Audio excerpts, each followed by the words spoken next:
Assalamualaikum warahmatullahi wabarakatuh. Waalaikumsalam warahmatullahi wabarakatuh.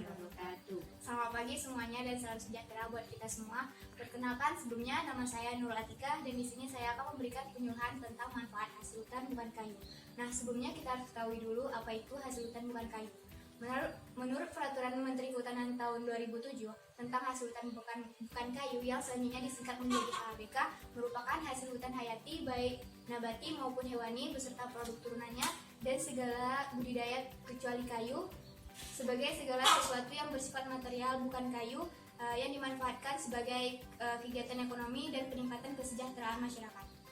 Pemanfaatan hasil hutan bukan kayu merupakan kegiatan memanfaatkan dan mengusahakan hasil hutan berupa bukan kayu dengan tidak merusak lingkungan dan mengurangi fungsi pokoknya. Sejak zaman prasejarah, manusia telah mengenal dan memanfaatkan hasil hutan bukan kayu. Sebelum mengenal yang namanya peralatan logam, manusia purba menggunakan tulang binatang untuk berburu. Pada saat itu, manusia berburu dan meramu dan belum mengetahui yang namanya bangunan rumah. Mereka tinggal di dalam gua, pakaian mereka terbuat dari kulit binatang, daun-daun dan kulit kayu yang dijalin dengan rapi, serta beberapa tanaman-tanaman yang dijadikan sebagai tanaman obat. Bagi masyarakat pedesaan, hasil hutan bukan kayu merupakan sumber daya yang penting, bahkan menjadi kebutuhan pokok bagi masyarakat di sana. Mereka memanfaatkan hasil hutan bukan kayu sebagai pangan, bumbu masakan, dan bahan obat-obatan. Selain itu, mereka juga menggunakan hasil hutan bukan kayu sebagai pembuat bangunan rumah dan juga sebagai pembuat bahan pakaian seperti sarung sutra. Sampai saat ini, peranan hasil hutan bukan kayu sangatlah penting. Bahkan pemanfaatannya telah mulai ditingkatkan seperti pemanfaatan bambu sebagai pembuatan kertas dan papan komposit, nira aren sebagai penghasil gula, rotan sebagai furniture yang menarik, dan bahan aditif sebagai parfum dan lain-lain sebagainya.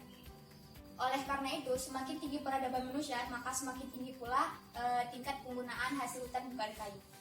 Nah, selanjutnya saya akan menjelaskan secara umum tentang peranan hasil hutan bukan kayu bagi kehidupan manusia. Yang pertama, sebagai bahan makanan seperti umbi-umbian, pati, sagu, biji-bijian, buah-buahan, dan lain-lain sebagainya.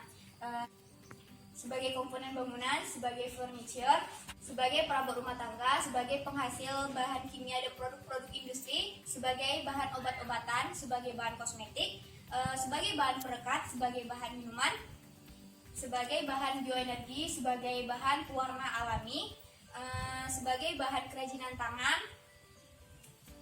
sebagai bahan industri tekstil, sebagai alat musik dan olahraga, sebagai makanan ternak, sebagai alat mainan dan boneka, sebagai senjata dan alat berburu, dan juga sebagai penghiasan. Nah, dari sini kita ketahui bahwa hampir seluruh produk yang kita gunakan ialah produk dari hasil hutan bukan kayu.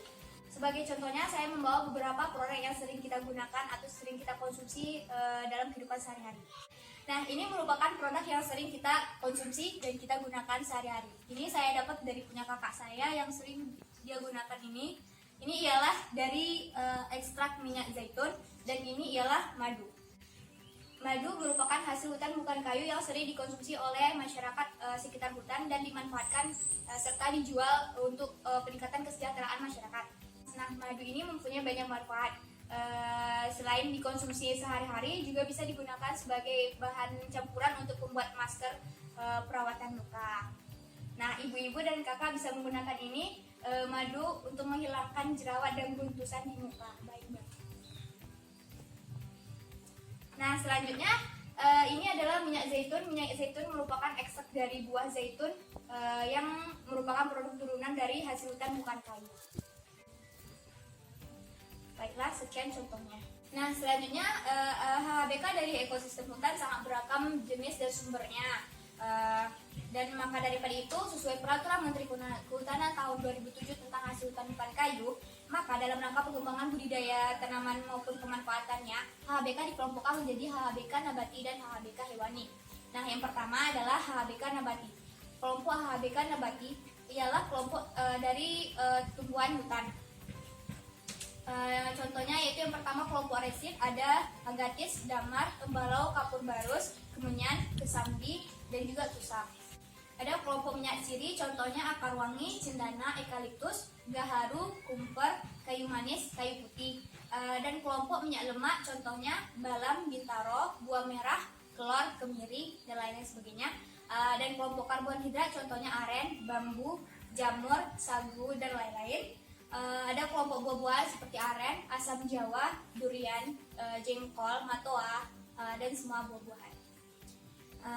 Ada juga kelompok tanin seperti akasia, bruguiera, gambir, nyiri, kesambi, ketapang, dan rhizopora.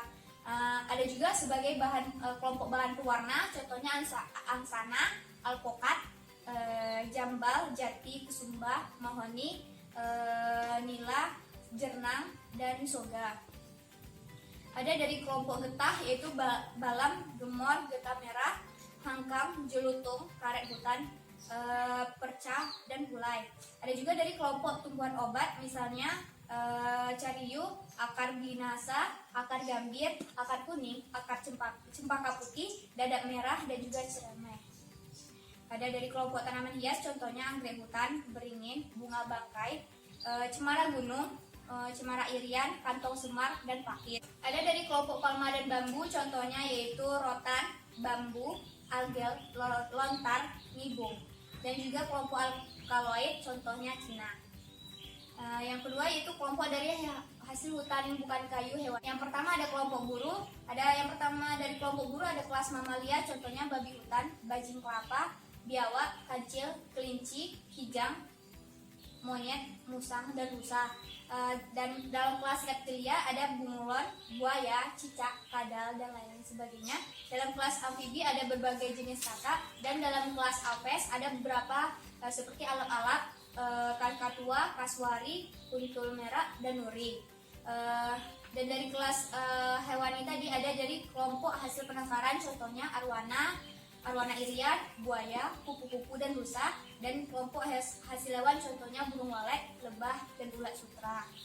Hasil hutan bukan kayu dalam pemanfaatannya memiliki keunggulan dibandingkan dengan hasil hutan kayu. HHBK memiliki prospek yang besar dalam pemanfaatannya. Maka daripada itu saya akan menjelaskan keunggulan dari HHBK dibandingkan dengan hasil kayu. Yang pertama yaitu pemanfaatan HHBK tidak menimbulkan kerusakan yang besar pada ekosistem hutan dibandingkan dengan pemanfaatan hasil kayu, karena pemanenannya tidak dilakukan dengan cara penebangan pohon, melainkan dengan cara pemetikan, penyadapan, penorehan, perabutan, pemangkasan, dan lain-lain sebagainya. Yang kedua yaitu beberapa HHBK memiliki nilai ekonomi yang besar kesatuan volumenya, contohnya adalah gaharu. Yang ketiga yaitu pemanfaatan HHBK dilakukan oleh masyarakat secara luas dengan modal yang kecil sampai dengan menengah. Dengan demikian, pemanfaatannya dapat meningkatkan kesejahteraan masyarakat di sekitar hutan dan juga usaha pemanfaatannya dilakukan oleh banyak orang. Yang keempat yaitu teknologi yang digunakan untuk memanfaatkan dan mengelola hasil hutan bukan kayu, mulai dari teknologi yang sederhana sampai yang menengah. Yang kelima yaitu bagian yang dimanfaatkan dari HHBK ini ialah daun, kulit, getah, biji, akar cabutan, batang, buah, dan lain-lainnya. Dengan demikian pemanfaatan HHBK ini tidak merusak ekosistem hutan. Baiklah, sekian dari pemaparan materi tentang manfaat hasil hutan bukan kayu. Jika ada dari kakak dan ibu yang mau bertanya, dipersilahkan. Ya, saya mau bertanya, Dek. Ya, pertanyaannya begini. Tadi kan Adek bilang